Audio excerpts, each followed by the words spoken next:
இறையேசுவில் பிரியமான சகோதர சகோதரிகளே, நமது ஆண்டவர் இயேசு கிறிஸ்துவுடைய திருப்பெயரால் உங்களுக்கும் உங்கள் குடும்பத்தில் இருக்கிற அனைவருக்கும் அன்பும் சமாதானமும் மகிழ்ச்சியும் உண்டாவதாக. அன்புமிக்கவர்களே, பிப்ரவரி மாதம் 1ஆம் தேதி இறைவன் ஒரு புதிய மாதத்தை நமக்கு கொடையாக கொடுத்திருக்கிறார். வருகிற இந்த மாதத்துல இறைவனுக்கு நன்றி கூறி இறைவனுடைய திருக்கரங்களை பற்றி கொண்டு வாழ்ந்திட ஒரு வரத்தை இறைவனிடத்துல இன்றைக்கு மன்றாடி ஜெபிப்போம். அன்புமிக்கவர்களே, இன்றைக்கு ஞாயிற்றுக்கிழமை பொது காலத்தினுடைய 4வது ஞாயிற்றுக்கிழமை தான் இன்றைக்கு நம்ம சிறப்பித்துக் கொண்டிருக்கிறோம். அன்புமிக்கவர்களே, இன்றைக்கு நமக்கு கொடுக்கப்பட்டிருக்கிற 3 வாசகங்களுமே தாட்சி என்கிற ஒரு புண்ணியத்தோடு இந்த மண்ணுலகில நம்ம வாழ வேண்டும். தாட்சியோடு வாழ்கிற நேரத்துல இறைவன் நம்மை உயர்த்துவார். இறைவனுடைய மக்களாக நம்ம ஏற்றுக்கொள்ளப்படுவோம் என்கிற அழகான ஒரு செய்தியைத்தான் தருகிறது. தற்பெருமைகள் நிறைந்த இந்த ஒரு உலகம், விளம்பர விரும்பிகளை கொண்ட ஒரு உலகத்துல தாட்சியோடு இருப்பது என்பது மிகவும் சிரமமான ஒரு காரியம்தான். இன்றைக்கு நமக்கு கொடுக்கப்பட்டிருக்கிற முதல் வாசகமானது செப்பானியா புத்தகத்திலிருந்து கொடுக்கப்பட்டிருக்கிறது. அன்புமிக்கவர்களே, இஸ்ரேல் மக்களுடைய வாழ்க்கையில யோபேல் என்கிற ஒரு அரசன் ஒரு சமய சீர்திருத்தத்தை ஏற்படுத்தி கொண்டிருந்த ஒரு காலத்துலதான் இறைவாக்கினர் செப்பனியா வாழ்ந்தார் என்று வரலாற்றுல நம்ம வாசிக்கிறோம். சமய நூல்கள் கண்டெடுக்கப்பட்டு ஒரு மறுமலர்ச்சி நடந்து கொண்டிருந்த ஒரு காலகட்டத்துலதான் இந்த செப்பனியா இறைவாக்கினருடைய இந்த வாசகம் நமக்கு கொடுக்கப்பட்டிருக்கிறது. அதாவது ஆண்டவர் அழைப்பு விடுக்கிறார், மக்களை தாட்சியோடு வாழ்வதற்கான ஒரு அழைப்பு கொடுக்கிறார். தாட்சியோடும் எளிமையோடும் நடந்து கொள்பவர்களை ஆண்டவர் உயர்த்துவார் என்கிற ஒரு செய்தியோடு ஆணவத்தோடும் அல்லது அதிகார திமிரோடும் இருப்பவர்களை ஆண்டவர் கண்டிக்க இருக்கிறார். ஆண்டவருடைய நாள் வர இருக்கிறது. ஆகவே ஆண்டவருடைய கடைக்கண் பார்வையை நம்ம பெற வேண்டும் என்றால், ஆண்டவரால் நாம் உயர்த்தப்பட வேண்டும் என்றால் தாட்சியோடு இருக்க வேண்டும், எளிமையோடு இருக்க வேண்டும், ஆண்டவர் திருமுன்னிலையில நீதிமான்களாக வாழ வேண்டும், அவருடைய திரு சட்டத்தின்படி நடப்பவர்களாக இருக்க வேண்டும் என்பதையே முதல் வாசகம் சொல்லுகிறது. 2வது வாசகம் திருத்தூதர் பவுல் கொரிந்தியருக்கு எழுதிய முதல் திருமுகத்திலிருந்து கொடுக்கப்பட்டிருக்கிறது. இந்த உலகத்துல பெருமைப்படுவதற்கு நமக்கு எதுவுமே இல்லைங்க.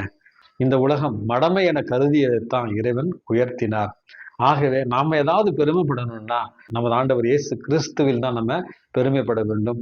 அவர் அறையுண்ட சிலுவையில் தான் நம்ம பெருமைப்பட வேண்டும். ஆகவே மண்ணுலகத்தினுடைய விளம்பரங்கள், மண்ணுலகத்தினுடைய பெருமைகள் அனைத்தும் அழிந்து போகும். இறைவன் திருமுன்னிலையில தாட்சியோடு இருப்போம், கிறிஸ்துவில் பெருமை கொள்வோம் என்பதுதான் 2வது நமக்கு கொடுக்கப்பட்டிருக்கிற செய்தி. 3வது வாசகமான நற்செய்தி வாசகம் மத்திய நற்செய்தியிலிருந்து எடுக்கப்பட்டிருக்கிறது. உலக புகழ்பெற்ற 5வது அதிகாரத்திலிருந்து தான் மலைப்பொழிவு என்று சொல்லப்படுகிற நமது ஆண்டவர் இயேசு கிறிஸ்து அவருடைய பணி வாழ்வினுடைய சுருக்கத்தை இந்த மலைப்பொழிவுல கொடுத்திருக்கிறார் என்று தான் நம்ம இன்னைக்கு புரிந்து கொள்ள வேண்டும். லூக்கா நற்செய்தியிலும் இந்த மலைப்பொழிவு சமவெளி பொழிவாக கொடுக்கப்பட்டிருக்கிறது. ஆனால் மத்தேயு நற்செய்தியில நமது ஆண்டவர் இயேசு கிறிஸ்து உயர்ந்த மலையில மலை குன்றின் மீது அமர்ந்து மக்களுக்கு அமர்ந்து கற்பித்தார் என்று தான் கொடுக்கப்பட்டிருக்கிறது. கலிலேய கரை பகுதியில சென்று பார்த்தவர்களுக்கு தெரியும், மேலிருந்து பார்த்தால் அது மலை குன்றாக தெரியும், கடலிலிருந்து பார்த்தால் அது சமவெளியாக தெரியும். ஆகவே ஒருவர் எங்கிருந்து பார்க்கிறார் என்பதை பொறுத்து தான் இது மலைப்பொழிவா அல்லது சமவெளி பொழிவா என்பதை நம்ம புரிந்து கொள்ள வேண்டும். இந்த இடத்துல மோசே சீனாய் மலைக்கு சென்று ஆண்டவருடைய கட்டளைகளை நமக்கு பெற்று வந்து அதிகாரத்தோடு அமர்ந்து போதித்ததை போல நமது ஆண்டவர் இயேசு கிறிஸ்து மலை மீது அமர்ந்து மக்களுக்கு திருவாய் மலர்ந்து கற்பித்ததைத்தான் இன்றைக்கு மலை பொழிவாக நம்ம பார்க்கிறோம்.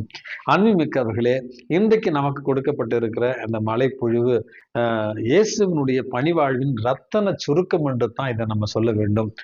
இறை அரசு எப்படி இருக்க வேண்டும், இறையரசுடைய பண்புகள் என்ன என்பதையும் பேறுகள் நமக்கு தெளிவாக சொல்லித் தருகின்றன.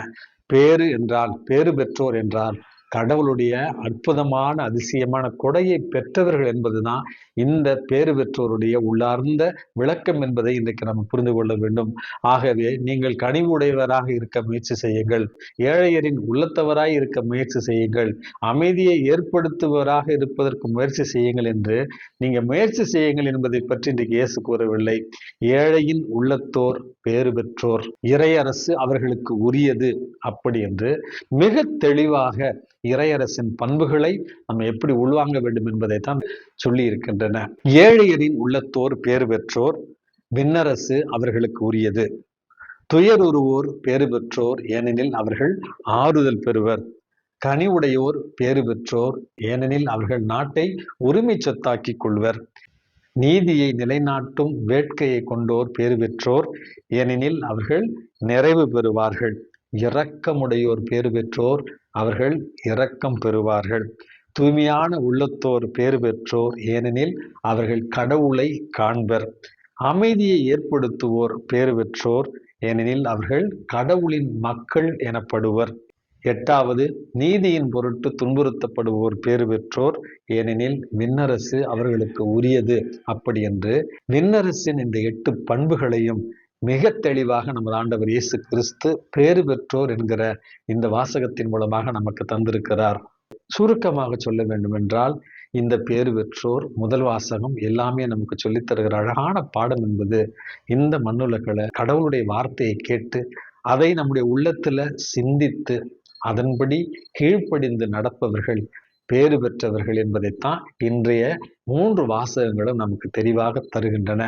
இதையத்தான் அன்னை மரியாளை பார்த்து எலிசபெத் அம்மாள், ஆண்டவர் சொல்லியவை அனைத்தும் நிகழும் என்று நம்பிய நீர் பேறு பெற்றவர் என்கிற இந்த கூடுதல் செய்தியும் தருகிறார். ஆகவே கீழ்ப்படிதலோடு கூடிய விசுவாசம் நம்மள இருக்கிற நேரத்துல நாம் உண்மையாகவே பேறு பெற்றவர்கள் என்பதைத்தான் இந்த வாசகங்கள் எல்லாமே நமக்கு தெளிவாக சொல்லுகின்றன. அன்பின் மிக்கவர்களே, 2-3 நாட்களாக தமிழகத்துல ஒரு காணொளி ரொம்ப பிரபலமாக இருக்கிறது. நீயா நானா என்கிற அந்த ஒரு தொலைக்காட்சி நிகழ்ச்சியில காரைக்குடி குளோபல் மருத்துவமனையினுடைய உரிமையாளர், அதை தொடக்கியவர் குமரேசன் என்று சொல்லப்படுகிற மருத்துவர். அவரிடத்துல சிகிச்சை பெறுவதற்காக வந்த ஒரு பணக்கார பெண்மணி அவரிடத்துல, எனக்கு தெரிந்த எங்க வீட்டுல 30 வருடங்களுக்கு மேலாக வேலை செய்த முதியவர் ஒருவர் வெளியே இருக்கிறார், அவருக்கு நீங்கள் இலவசமாக சிகிச்சை கொடுங்கள், நான் அதற்கான தொகையை செலுத்தி விடுகிறேன் என்பது பணக்கார பெண்மணி குமரேசன் என்கிற இந்த மருத்துவரிடத்துல சொல்லியிருக்கிறார். இந்த மருத்துவர் அம்மா அழைத்து வாருங்கள் சொன்ன உடனேயே அங்கிருந்து வந்த அந்த முதியவர் மருத்துவரை பார்த்த உடனே குமரேசா அப்படின்னு சொன்னாராம்.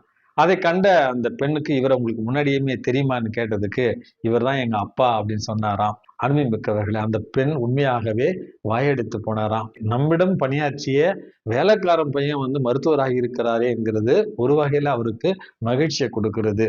அதே நேரத்தில் இந்த மருத்துவருக்கும் எந்த நிலையில இருந்தோம், எந்த நிலையில இருக்கிறோம் என்பதுல எந்த அவமானமும் இல்லை. இவர் தான் எங்க அப்பா, உங்க வீட்டுல வேலை செஞ்ச அவருடைய பையன்தான் நான் இன்றைக்கு உயர்ந்திருக்கிறேன் அப்படின்னு சொல்லுவதில் அவருக்கு எந்த தயக்கமும் இல்லை.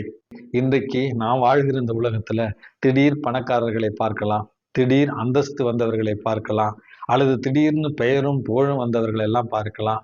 கொஞ்சம் மேல போன உடனேயே அவர்கள் நடந்து வந்த பாதையை மறந்து விடுகிற ஒரு சூழல்ல தான் இன்றைக்கு விளம்பர விரும்பிகளாய், தற்பெருமையினுடைய அடையாளங்களாய், இன்றைக்கு தாட்சியே இல்லாமல் தற்பெருமையில் உலா வருகிற பலரை இன்றைக்கு நம்ம பார்த்து கொண்டுதான் இருக்கிறோம். இப்படிப்பட்ட ஒரு சூழல்ல தான் இறைவன் இந்த ஞாயிற்றுக்கிழமை நமக்கு கொடுக்கிற அழகான ஒரு செய்தி என்பது, ஆண்டவர் திருமுன்னிலையில நாம் அனைவருமே அடிமைகள். ஆகவே தாட்சியோடும் எளிமையோடும் விசுவாசத்தோடும் நம்ம நடந்து கொள்ளுகிற நேரத்துல அன்னை மரியாளை உயர்த்தியது போல நம்மையும் இறைவன் உயர்த்துவார். ஆகவே தாட்சியே நம்மை உயர்த்தும் என்கிற எண்ணத்தோடு இறைவனிடத்துல தாட்சி என்கிற புண்ணியத்திற்காக இன்றைக்கு மன்றாடி ஜெபிப்போம். எல்லாம் வல்ல இறைவன் தந்தை, மகன், தூய ஆவி உங்களையும் உங்கள் குடும்பத்தில் இருக்கிற அனைவரையும் நிறைவாக ஆசீர்வதித்து பாதுகாத்து வழி நடத்துவாராக. ஆமென்.